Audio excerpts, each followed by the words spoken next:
भारत से पंगा लेकर कनाडा के पीएम जस्टिन ट्रूडो ने आखिरकार अपनी कुर्सी गंवा दी। ट्रूडो ने कनाडा के पीएम पद से इस्तीफा दे दिया, लेकिन ट्रूडो के इस्तीफे के बाद सबसे बड़ा सवाल ये है कि कनाडा का क्या होगा, क्योंकि उधर अमेरिका में डोनाल्ड ट्रंप राष्ट्रपति की कुर्सी पर बैठने जा रहे हैं और डोनाल्ड ट्रंप लगातार कनाडा पर कब्जा करने की बात कर रहे हैं।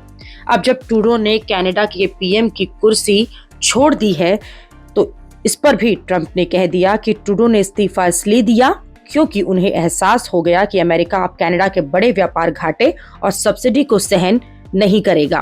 ट्रंप का मानना है कि कनाडा अमेरिका के दम पर चल रहा है। जिस तरह से कनाडा का व्यापार घटा है और जिस तरह से अमेरिका से रियायतें मिलती हैं, तो सब ट्रंप अब नहीं होने देंगे।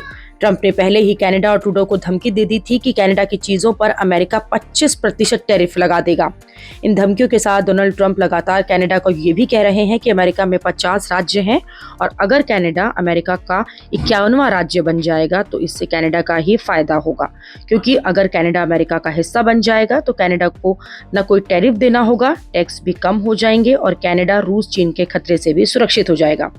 वैसे तो ट्रंप की बात ये मजाक के तौर पर ली जाती है, क्योंकि ट्रंप ये कहते हैं कि कनाडा को अमेरिका का 51वां राज्य बनाकर उस राज्य का गवर्नर वो ट्रूडो को बना देंगे।